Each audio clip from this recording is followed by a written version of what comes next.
बैठा हुआ है। फिर आप लोग साइड हो जाएंगे, साइड में हो जाओ। चल भाई आ जाओ। थोड़ा सा साइड में कृपा करके, थोड़ा इधर आ जाए। आप लोग सब इधर आ जाए कृपा करके, बच्चे उधर आ जाए। हमारा जिवाजी विश्वविद्यालय एक है, जरा थोड़ा सा इधर आ जाओ, आपके पीछे सब लोग बैठे होंगे। एक ऐसा ऐतिहासिक संस्था है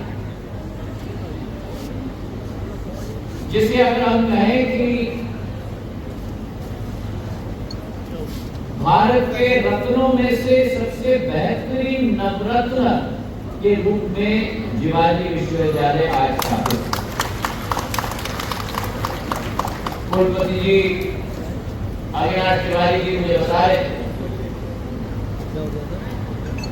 NAAC के एक्रेडिटेशन आज A++ का दर्जा जिवाजी विश्वविद्यालय को मिला है। ये हम सब के लिए गौरव की बात है। हमारा ये विश्वविद्यालय 63 वर्ष पूर्व स्थापित किया गया। भारत के पूर्व राष्ट्रपति राजा कृष्ण जी स्वयं आए। मेरी दादी पूर्व राजमाता साहब के साथ और सिंधिया परिवार की सदैव सोच रही कि अगर क्षेत्र को हमें आगे ले जाना हो, अगर प्रदेश को हमें आगे ले जाना हो, अगर देश को प्रगति और विकास के मार्ग पर प्रशस्त करना हो,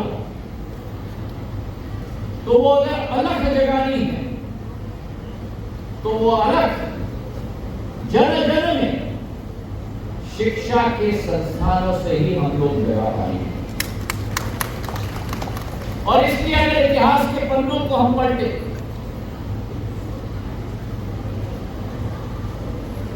पुरानी ग्वालियर रियासत में श्योपुर से लेकर अशोकनगर तक विदिशा तक, और विदिशा से लेकर शाहजहांपुर से मंदसौर, नीमच, रतलाम से झालावाड़ तक सिंधिया परिवार के पूर्वजों ने सदैव उत्कृष्ट शिक्षा के संस्थानों की स्थापना में अपना पूर्ण योगदान दिया। एक जमाना था विश्व में जब पूंजी के आधार पर मनुष्य अपना मार्ग प्रशस्त करता था। पूंजीपतियों का दशक था, पूंजीपतियों का समय था, और सामान्य मानवी, सामान्य मनुष्य अपने आप को जंजीरों में पाता, और उसके पीछे कारण ये कि मनुष्य के पास तजुर्बा हो, मनुष्य के पास क्षमता हो, लेकिन पूंजी के अभाव में अच्छी विचारधारा, अच्छी सोच, अच्छी नई तकनीक सीमित रह जाती। लेकिन जैसे समय बदला, जो एक समय होता था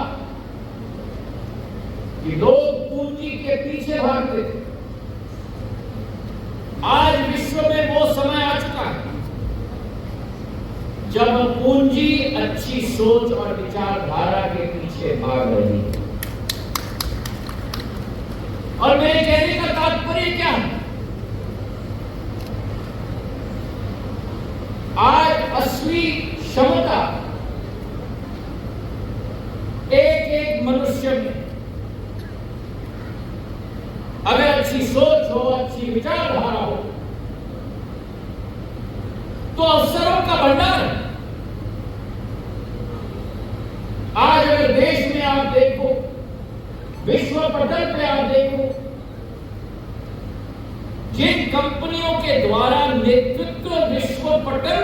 जा रहा है या देश के अंदर किया जा रहा है, उसमें से अतिरिक्त कंपनियां शायद 20, 25, 30 साल पहले इस पृथ्वी पे भी पूर्ण रूप से उजागर नहीं हुई।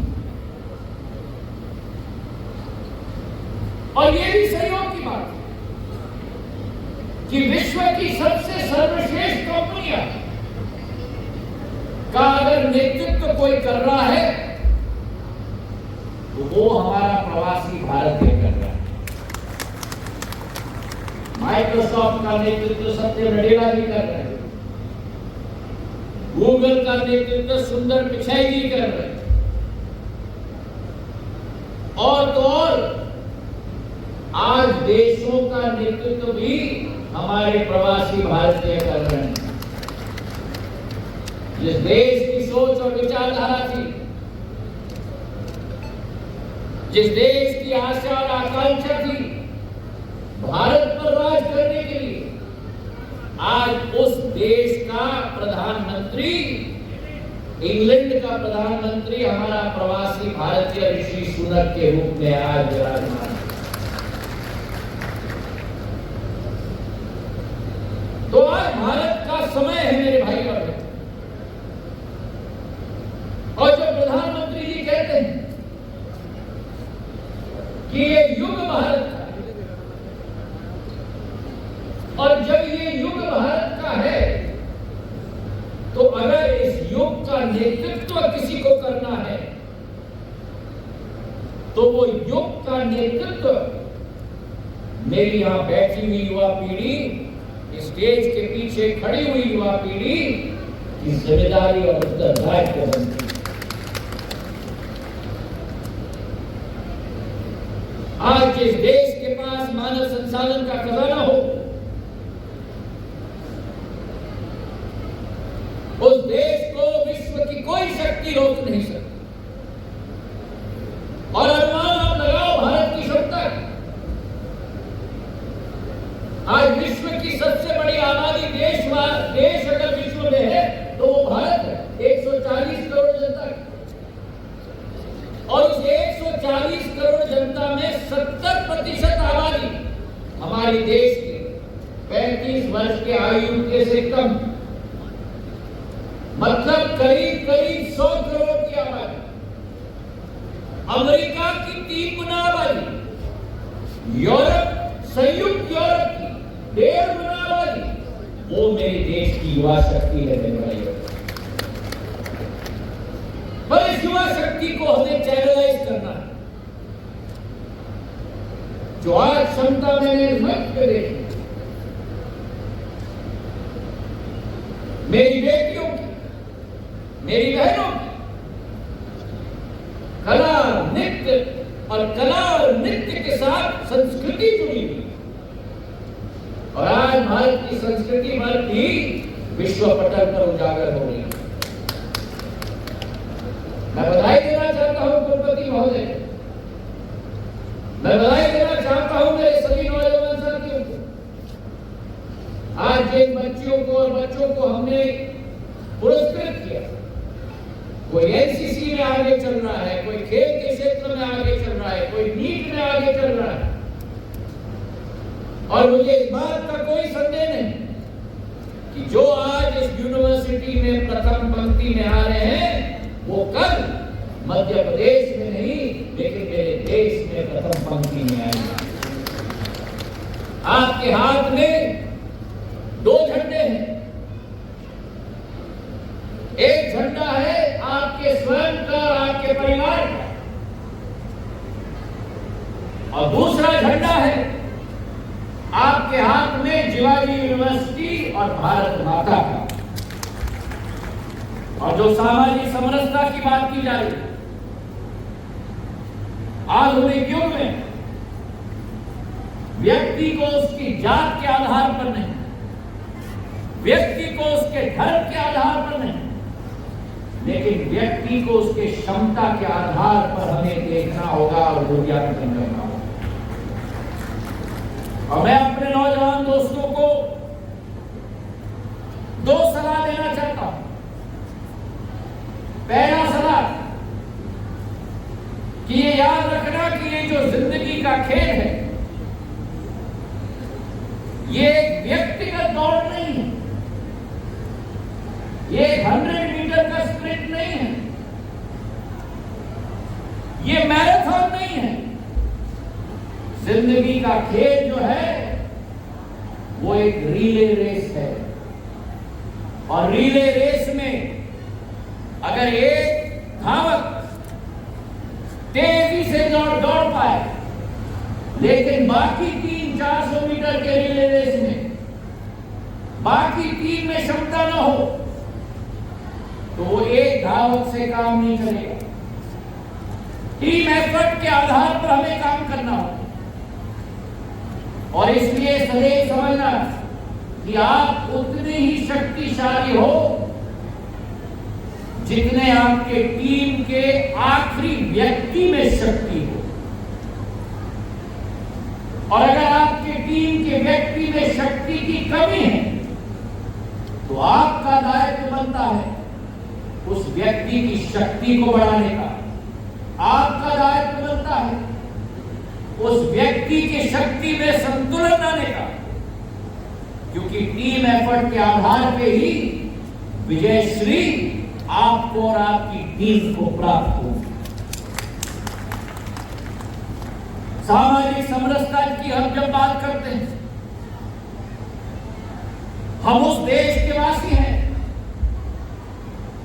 जिस देश में हम गर्व से कह सकते हैं कि विश्व में कोई और देश नहीं है जिसने 4 धर्मों को जन्म दिया हो। वो केवल मेरा भारत देश है जिसने 4 धर्मों को जन्म दिया।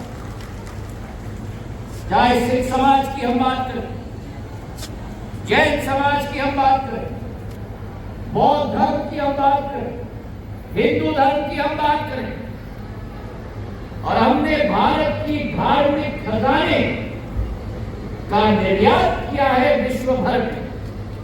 आज जब प्रधानमंत्री जी अमेरिका जाते हैं और वासुदेव कुटुंबकम की बात करते हैं, तो भारत की सोच और विचारधारा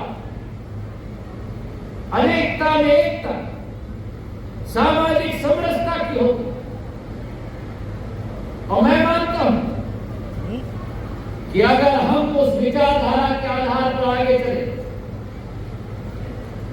सभी को एक ही मोती के माले या फूल के माले में पिरोए, तो भारत की विशेषता इस बात की होती है कि जब भारत का वासी कोई भारत का गुलदस्ता देता है, तो उस गुलदस्ते में एक तरीके के फूल की महक नहीं होती, लेकिन हजारों तरीके के फूल की महक होती है।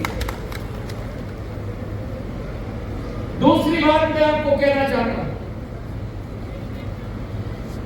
कि जिंदगी में प्रतिस्पर्धाएं बहुत होती हैं, पर यह आप याद रखना कि अंत में जवाबदेही आपको स्वयं को देना है। हम लोगों की चिंता और फिक्र बहुत होती है कि दूसरे लोग हमें क्या समझते हैं, लेकिन जब पूरे दिन परिश्रम करने के बाद रात को हम बिस्तर में सोने के लिए जाते हैं, पहले हमको अपना ही चेहरा झांकना पड़ता है कांच में। और अंग्रेजी में कहावत है, सोने के समय में जब सिर तकिए पे जाता है, अंग्रेजी में कहावत है कि the softest pillow is a clear conscience. सबसे नरम तकिया, अगर दिल साफ हो, अगर मन साफ हो, तो उस व्यक्ति को 1 सेकंड के अंदर जबरदस्त अच्छी तरह से नींद आती है। लेकिन अगर कटुता के आधार पर कार्य किया जाए, अगर एक दूसरे को नीचे लाने की कोशिश की, तो दिन भर तो आप सिर उठाकर चल पाओगे, पर रात को नींद अच्छी नहीं आने वाली। मुझे विश्वास है कि हमारा जिला विश्वविद्यालय आने वाले समय में इसी तरीके से तरक्की के पथ पे चलेगा। और मुझे इस बात का विश्वास है कि एक नई इतिहास ग्वालियर चंबल संभाग में नहीं, मध्य प्रदेश में नहीं, लेकिन पूरे देश में मेरा शिवाजी विश्वविद्यालय पूर्ण रूप से रचेगा। इन्हीं भावनाओं के साथ आपका बहुत बहुत धन्यवाद। जय हिंद, जय भारत।